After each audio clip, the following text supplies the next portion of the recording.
Yang juga menjadi sorotan kami, saudara, hasil survei kepemimpinan oleh Litbang Kompas, nama Ketua Umum Partai Gerindra yang juga Menteri Pertahanan Prabowo Subianto menduduki posisi pertama.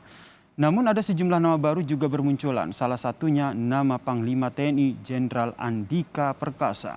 Dari hasil survei yang diselenggarakan oleh Litbang Kompas pada tanggal 17 hingga 30 Januari 2022 menunjukkan jika pemilu diselenggarakan pada saat survei dilakukan, maka Prabowo Subianto akan dipilih oleh 26,5% masyarakat. Disusul oleh Gubernur Jawa Tengah Ganjar Pranowo dan Gubernur DKI Jakarta Anies Baswedan. Survei Litbang Kompas juga menunjukkan jika persaingan elektabilitas tiga figur teratas ini memang masih dinamis. Namun saudara, sejumlah survei yang dilakukan Litbang Kompas, tingkat elektabilitas ketiganya cenderung mengalami tren kenaikan.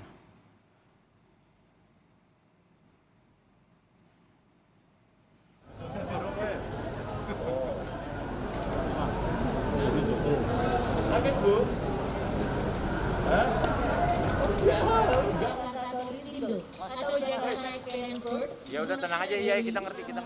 Jalannya permisi, mohon maaf. Saudara, dari hasil survei Litbang Kompas yang dilakukan lewat wawancara tatap muka kepada 1.200 responden, elektabilitas Prabowo Subianto tertinggi. Ini dia datanya, saudara. Prabowo Subianto dengan angka 26,5%, disusul Gubernur Jawa Tengah Ganjar Pranowo 20,5%, dan juga ada Gubernur DKI Jakarta maksud saya Anies Baswedan di 14,2%. Sementara itu elektabilitas Sandiaga Uno juga cukup berada di papan tengah dengan 4,9%. Lalu ada juga Agus Harimurti Yudhoyono 3,7% dan Basuki Cahayapurnama 2,9%. Sementara itu ada nama baru juga menghiasi hasil survei elektabilitas bakal calon presiden yang dirilis Litbang Kompas. Kita lihat ini dia datanya, yang kita soroti adalah ini dia, saudara. Nama Panglima TNI Jenderal Andika Perkasa. Ya, elektabilitas Andika Perkasa berada di atas Gatot Nurmantio dan juga Erick Thohir, saudara, di angka 2%. Sementara itu elektabilitas Gubernur Jawa Barat Ridwan Kamil dan juga Tri Risma hari ini sama-sama berada di angka 2,6%. Kemudian saudara, lebih lengkap terkait dengan hasil survei ini kita akan ulas bersama dengan Sekjen Partai Gerindra, ada Pak Ahmad Muzani, dan juga peneliti Litbang Kompas, ada Mas Eren Marsyukrila. Selamat petang Mas Eren dan juga Mas Muzani. Selamat sore, Mas Yaser.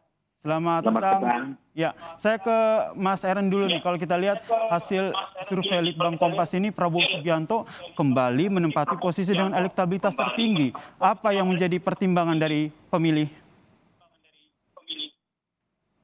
Ya, jadi pada dasarnya memang tiga nama teratas ini tidak banyak berubah dari hasil survei kita beberapa kali ya. Setidaknya dari bulan April 2021 itu memang tiga nama ini sudah ada di papan atas ya.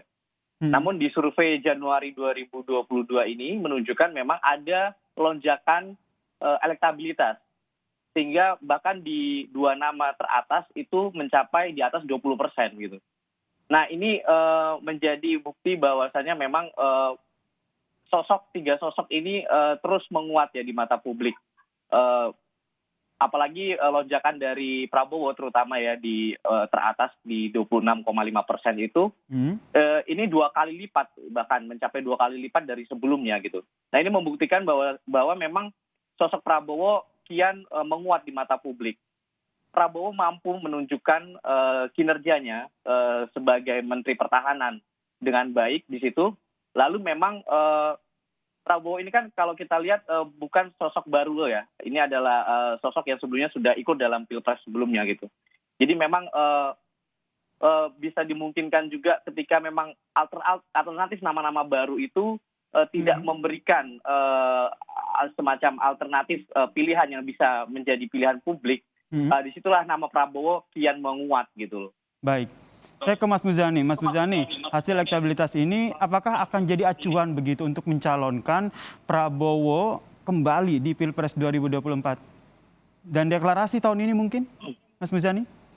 Iya, saya kira apa yang telah dilansir dalam hasil penelitian dan pengembangan Kompas, saya kira menjadi tekad yang makin menguatkan kita dan seluruh kader Partai Gerindra dimanapun berada, desa-desa, di kelurahan-kelurahan, di kampung-kampung, dan di daerah-daerah yang ingin agar Pak Prabowo maju dalam Pilpres 2024.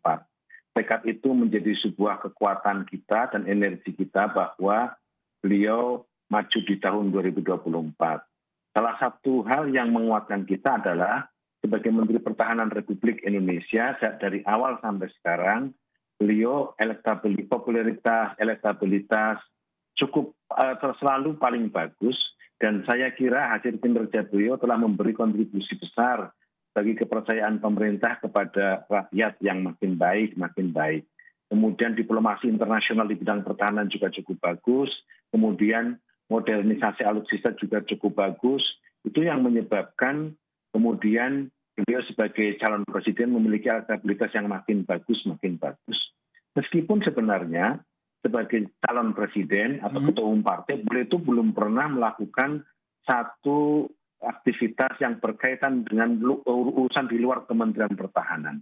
Karena beliau selalu mengatakan kepada kami bahwa saya ini Menteri Pertahanan, maka yang harus diyakinkan kepada publik bagaimana masyarakat tahu, mengerti bahwa sebagai Menteri Pertahanan beliau memiliki kemampuan, kapasitas, dan beliau cukup memiliki prestasi di bidang-bidang itu.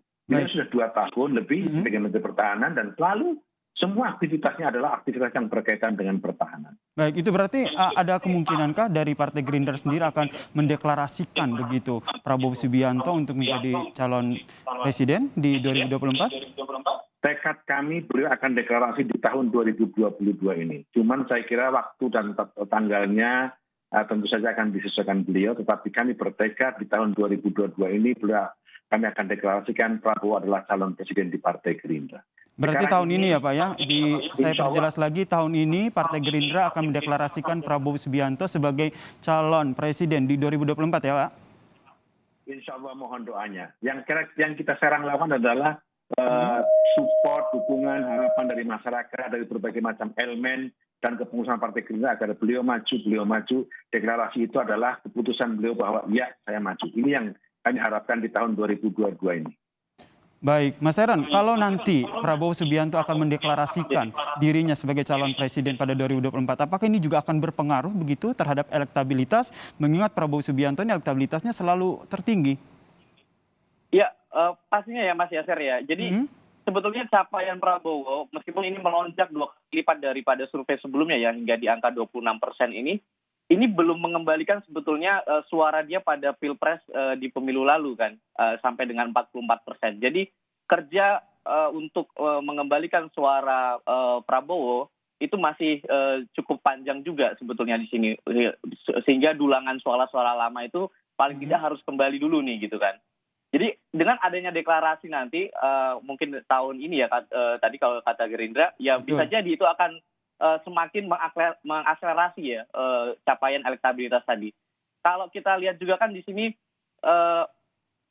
Prabowo memang tadi seperti yang disampaikan Pak Muzani juga ya belum ada aktivitas politik yang memang mengarah kepada pencalonan beliau untuk Pilpres 2024 ya. Kalau di satu sisi kita lihat calon-calon yang lainnya sudah deklarasi sana sini gitu ya, deklarasi untuk relawan segala macam. Nah, tapi kita lihat memang sosok Prabowo justru menunjukkan dengan sangat apik ya melalui kinerja dia di kabinet gitu. Kemudian Mas Heran, kalau kita lihat ini kan ada 3 nama tertinggi, yaitu Prabowo Subianto, kemudian ada Ganjar Pranowo dan juga Anies Baswedan. Apakah posisi mereka di pemerintahan baik menjadi menteri ataupun kepala daerah ini juga sangat berpengaruh terhadap tingkat elektabilitas mereka? Pastinya. Tadi kalau kita lihat memang Prabowo di Kementerian Pertahanan ya, lalu ada 2 nama lagi di bawah itu yang memang menjadi gubernur saat ini gitu. Nah ini bagaimana memang para kepala daerah atau gubernur tadi bisa memanfaatkan ya dalam tanda kutip memanfaatkan jabatan politisnya dia untuk bisa membangun citra. Nah di sini kan memang para kepala daerah tadi atau gubernur itu memang masih terbatas kinerjanya itu untuk menunjukkan kepada daerahnya saja, provinsinya saja. Sementara untuk mencapai elektabilitas atau mencapai dukungan publik untuk Pilpres itu butuh memang skalanya nasional seperti itu. Baik. Jadi ini harus bisa sama-sama dimanfaatkan oleh para orang-orang yang berada di elektabilitas di atas ini gitu. Baik, Jabatan-jabatan harus yang dimanfaatkan mereka begitu ya sekarang. posisi mereka Ya. sekarang. Saya ke Mas Muzani. Mas Muzani, kalau seandainya nanti deklarasi dilakukan oleh Prabowo Subianto, itu berarti nanti akan ada kegiatan-kegiatan politik begitu ya yang akan dilakukan oleh Prabowo Subianto terkait dengan pencapresannya di 2024. Seperti yang tadi disampaikan bahwa saat ini belum ada tuh kegiatan-kegiatan politik. Ya saya kira iya, karena kan kalau kita lihat sekarang sudah bulan Februari, Mas. Kemudian Pilpres itu tanggal 14 Februari 2024. Kalau kita mengambil tempo di tahun 2022 ini deklarasi, berarti kita tinggal waktu 1 tahun atau 1 tahun setengah untuk melakukan hal-hal, misalnya penggalangan koalisi, pembentukan ini, itu sebabnya kita ingin mengambil tempo atau waktu lebih cepat lagi dalam mempersiapkan proses pemenangan ini, supaya kita tidak terus terbuang waktunya dengan urusan-urusan yang bersifat. Karena ini adalah sebenarnya deklarasi ini kan Gerindra sudah siap, Pak Prabowo sudah siap. Beliau sebenarnya secara mandatori dari partai juga sudah memiliki kekuatan menurut anggaran dasar anggaran rumah tangga. Dari sisi ini sebenarnya nggak ada yang perlu ditunggu lagi, tetapi sekali lagi ini kan bukan persoalan itu, tapi persoalan momentum, hitung-hitungan, dan saya kira semuanya harus kita pikirkan. Itu sebabnya kami memerlukan waktu lebih panjang lagi dari seperti yang diperkirakan banyak orang. Baik, semua perlu dipertimbangkan termasuk siapakah pasangan dari atau yang disandingkan dengan Prabowo Subianto sudah terpikirkan atau berdasarkan hasil survei Litbang Kompas tadi ada tidak beberapa nama yang wah kayaknya ini cocok nih bersandingan dengan Prabowo Subianto? Dari pengalaman dari banyak pilpres kita lakukan, saya kira wakil presiden atau calon wakil presiden memang penting untuk dilihat elektabilitas. Tetapi kalau walaupun elektabilitas rendah atau malah tinggi, ada yang tinggi tapi ketika dipasangan juga tidak cocok, ada yang rendah ketika dipasangan juga menjadi cocok. Itu saya kira waktu juga yang akan menentukan. Itu sebabnya kita harus ada kecermatan, ketepatan, dan kemudian kita harus ada kejelian. Maka yang diperlukan adalah kesabaran kita dalam mengambil momentum-momentum itu. Itu yang sedang kita hitung supaya deklarasinya pas, pasangannya pas, sehingga insya Allah kami punya keyakinan 2024 Prabowo Presiden. Mas Muzani, sudah ada tidak nama yang kira-kira akan cocok untuk disandingkan dengan Prabowo Subianto? Ya, nama-nama adalah nama-nama yang saya kira penting untuk masyarakat ketahui. Tapi prinsipnya adalah putra-putri terbaik bangsa, orang yang track record-nya juga sudah cukup kita pahami, sehingga itu bukan hal baru buat masyarakat, kira-kira seperti itu. Karena ini adalah pemimpin bangsa, pemimpin negara, yang track record-nya juga harus bisa kita ikuti semua. Ini adalah orang yang akan mengambil keputusan-keputusan politik penting bagi semua masyarakat Indonesia, bagi kita semua, maka kita juga harus tahu track record mereka. Baik, saya ke Mas Eren. Mas Eren, kalau kita lihat dari hasil survei Litbang Kompas ini yang menarik adalah ada nama dari Panglima TNI, Jenderal Andika Perkasa yang elektabilitasnya meningkat, menyalip Menteri BUMN dan juga Gatot Nurmantio. Apa yang menjadi faktor pendukungnya? Ya, ini menjadi ketika memang sudah ada peningkatan lonjakan ya di 3 nama teratas tadi, memang itu berpengaruh pada nama-nama lainnya, sehingga gap antara papan atas dan papan menengah hingga papan bawah ini cukup besar, jadinya semakin memperbesar gap tadi. Jadi munculnya nama-nama di bawah tadi juga berpengaruh tentunya dengan elektabilitas yang ada di atas ini gitu. Nah, nama Andika Perkasa memang di survei-survei kita sebelumnya itu sudah muncul, cuman memang sangat kecil ya, belum mencapai 2% seperti saat ini, sehingga bisa masuk ke dalam 10 besar bahkan gitu.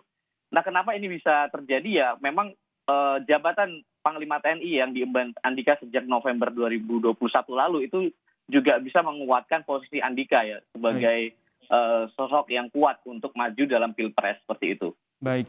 Terima kasih Mas Eren Masrukirila dari Litbang Kompas dan juga ada Sekjen Partai Gerindra Ahmad Muzani. Kita tunggu ya Pak Muzani, kapan nih Prabowo Subianto akhirnya mendeklarasikan dirinya sebagai capres di 2024. Terima kasih rekan-rekan.